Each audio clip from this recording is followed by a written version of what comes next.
एक बहन का फोन आया है कि इतने साल बाद परदेश से आया है और मेरे बच्चे के हाथ पर 100 रुपल्ली रख कर गया है। मेरे हाथ में किसकी कहानी है नहीं पता, लेकिन जिसकी भी कहानी है ना, दिल रोने लगा ये सुनकर। परदेसी की कहानी है। 10 साल हो गए थे परदेश में काम करते हुए। पहला साल कर्ज उतारने में और दूसरा तीसरा साल बहन की शादियों की भेंट चढ़ गया। चौथे साल कुछ करके आने का सोचा तो पापा की तबीयत खराब हो गई, नहीं आ पाया। यहाँ तक कि पापा दुनिया छोड़कर चले गए तब भी नहीं आ पाया। बूढ़ी माँ घर में अकेली थी। आने का सोचा लेकिन कोई बचत नहीं थी, तो फिर परदेश से हिम्मत नहीं हुई कि इतने साल परदेश में रहकर खाली हाथ कैसे जाऊं। लेकिन माँ की जिद और बहनों ने कहा कि भाई आ जाओ, हमें कुछ नहीं चाहिए, बस आ जाओ कहा तो हिम्मत बढ़ी। कुछ उधार लिया, कुछ पास था जिससे टिकट करवाया और वापस ये सोच कर आ गया कि अब कोई बड़ी जिम्मेदारी तो है नहीं, यहीं पे कुछ कर लेंगे। आने के दूसरे दिन बहन से मिलने गया। बहन बच्चों वाली हो चुकी थी। आते वक्त भांजे के हाथ पर 100 रुपए रखकर वापस हुआ। दूसरी बहन के यहाँ पहुंचने पर पास के पैसे भी खत्म हो चुके थे, लेकिन ये उम्मीद थी कि ये बहन ज्यादा नजदीक है, कुछ नहीं बोलेगी।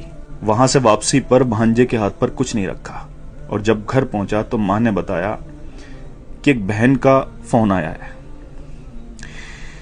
बहुत बड़ा दिल चाहिए यार ये सुनने के लिए। एक बहन का फोन आया है कि इतने साल बाद परदेश से आया है और मेरे बच्चे के हाथ पर 100 रुपल्ली रख कर गया है। इतना तो हम फकीरों को दे देते हैं। दूसरी बोली, मेरे बच्चों के हाथ पर 10 रुपल्ली भी रख कर नहीं गया, ससुराल में मेरी नाक कटा दी। ये सब सुनकर मैं सुन्न रह गया और अब अपनी 10 साल की कमाइयों का हिसाब लगा रहा था।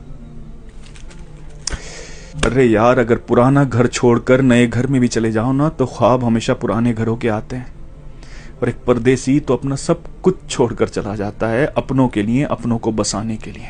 लोग मेहनत करके पैसा कमाते हैं, लेकिन परदेसी मेहनत के साथ साथ अपनी उम्र को बेचकर पैसा कमाता है।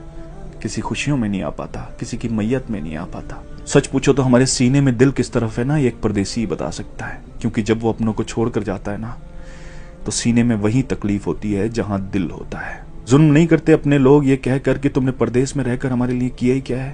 अरे कसम खुदा की, अगर तुम्हें एहसास हो जाए, अंदाजा लग जाए ना कि उसने परदेश में रहकर तुम्हारे लिए क्या किया है, तो इस जबान को कटवाना पसंद करोगे, लेकिन कभी उसकी कुर्बानियों के खिलाफ बोलना पसंद नहीं करोगे। सच कहते हैं, जिसका दर्द होता है उसकी तकलीफ को सिर्फ वही समझता है। परदेसी का दर्द सिर्फ वही समझ सकता है जिसने अपनों के लिए अपना घर छोड़ा हो।